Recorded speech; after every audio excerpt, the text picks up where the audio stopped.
Jeg har her tegnet de 2 bordskåner og hullet i midten af de 2 bordskåner. Og de er dannet ud for et fælles midtpunkt, som er fremkommet ved at man har lavet 2 halveringslinjer i den her ligeside trekant, som vi ved det er, der har længderne 12 på hver side af den store trekant. Og når man så rykker her i punktet C, så vil man se, at alle punkter, eller at trekanterne følger med indeni. Det vil sige, at den forbliver, alle trekanterne herinde, de forbliver ligeside. Og derfor så må bredden i de 2 bordskåner være lige brede. Ja, og man kan også, lige sætte nogle tal på herinde i Cobra, og det gør man ved at, et linjestykke fra her til her. Og det hedder så N, og så kommer man herop, og har en længde her, længden på N, og der kan man så, det er lidt svært at se, men der står 1,33, kan lige rykke se.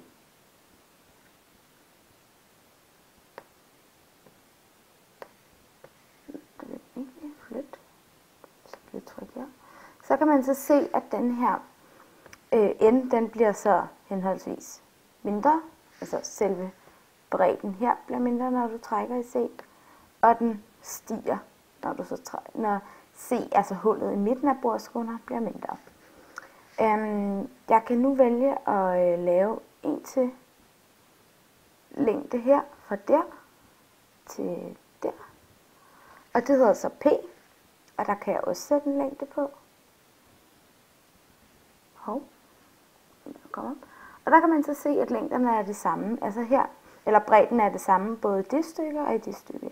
Her er det 1,32, og det er det også her. Og hvis jeg nu vil se, at der så er en sammenhæng mellem det her, og de her, og de her, og de her, så går jeg så op og laver linjestykker også her. Bum. Den hedder så Q. Og her, og her, og det er. Og dem kan jeg så også gå ind og sætte længder på. Der. Jo, nu kan jeg lige finde der rigtigt. Linjestykke Q. Det er lidt svært, fordi der åbenbart sker lidt meget herinde. Det vil jeg lige bruge mere. Det er så fordi, at den står på pege, i stedet for længde.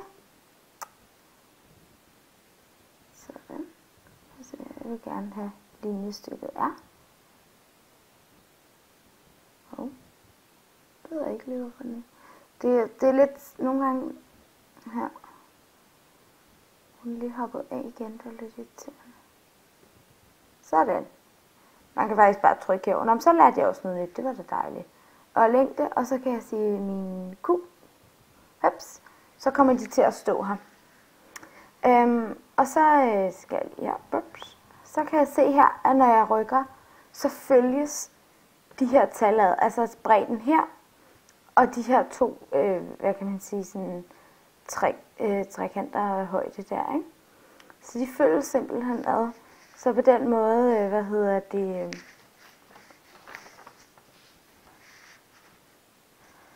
på den måde kan jeg ligesom sikre mig, at, at bordskånerne er lige brede, og når jeg hiver her i mit C, så viser det også, at den kan varieres. Og de stadig vil være lige brede, fordi det er en ligesidet trekant, og de her tal så passer sammen. Det var det.